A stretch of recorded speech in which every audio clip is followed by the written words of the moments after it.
All right, it's Friday morning, November 15th, about 8:35 a.m. We have a special meeting, Liberty County Commissioners Court. Let the record show that Commissioner Karbowski, Commissioner Arthur, and myself are present, so therefore we do have a quorum established. Commissioner Whitmire couldn't join us this morning. So we have one item on the special agenda for today's special meeting, and that is to consider and approve the canvass of the general election on November 5th, 2024. Ms. Chambers, what do you have for us today? If you'd like to elaborate, I'd love to hear it, and so would the rest of the county. Well, it's a big canvas. The whole canvas is that many pages. It's pretty thick. There's a couple of things I need to point out.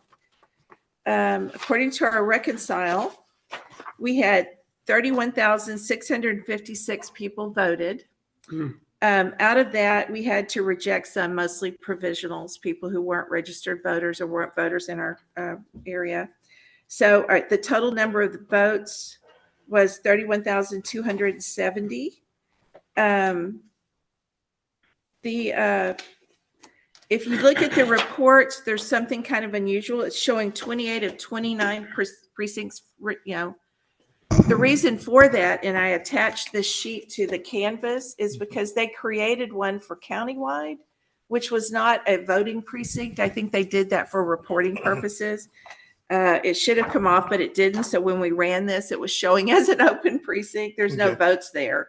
But we actually had, in fact, 28 locations. We had 22 election day, 5 early voting, and technically 1 absentee. Yeah. So it's not missing any polling places reporting. They're all there. But as you can see, they created a countywide here, and that's why it's showing that. And we couldn't figure out how to take it off, so we just left it.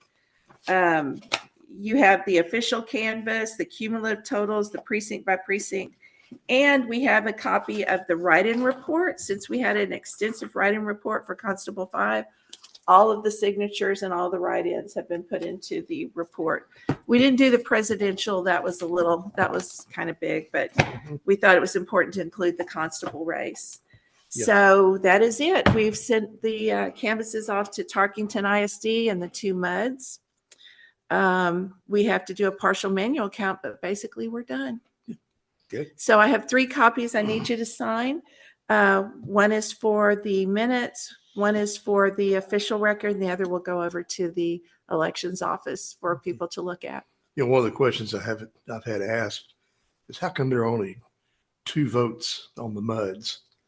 Oh, well, okay, I'll tell you what happened. I mean, I know the answer, but I prefer that you give the official answer. Okay. The MUDs themselves are small geographic areas that they're developing because it's a municipal utility district. Right. So, they're preparing to create that district. So they're putting together a group of directors, and then they're putting together the taxing entity that they will have in place. Mm-hmm.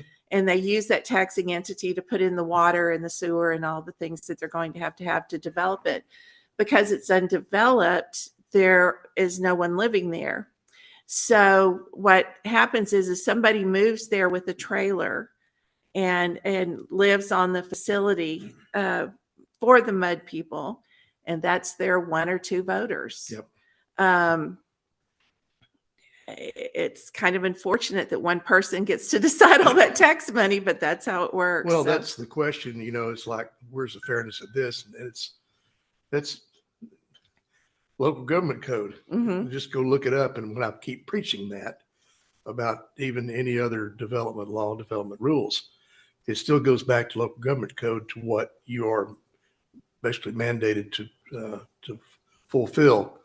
And that is it. If there's 2 people that live in that district, 2 people vote, and there's nobody else living there. No, there's no other area. Nobody else has a say so. Exactly. Yeah. And this has been a regular thing with these MUDs. I'm really excited about putting the MUDs and all the other special districts into Eagle. Yep. Because I think it will clear up a lot. We had some confusion where one law firm had reserved 14. And then when they went to start their part, of creating this, they found out from TCEQ that somebody had already taken 14. Well, it turns out it was the Mud 12 who split in half. Yeah. And they just decided their next one would be 14 and didn't tell us or reserve it with us. And somebody else did. So we got confusion. But I think in the future, having it all online where people can take a look at how these things work and form and how TCEQ gets involved, I think it'll make more sense. It's called transparency. Yes, Yeah, a lot love of it. transparency on this. Okay, y'all had a chance to consider the canvas. Move that we approve. Second. Got a motion from Greg, second from Bruce to approve the canvas of the general election on November 5th, 2024. Is there any further discussion? Hearing none, call for a vote. All in favor say aye. Aye. Likewise, nays. That motion carries. Make a motion to adjourn. Got a motion from Bruce, second from Greg to adjourn. I don't think I'm going to hear any discussion on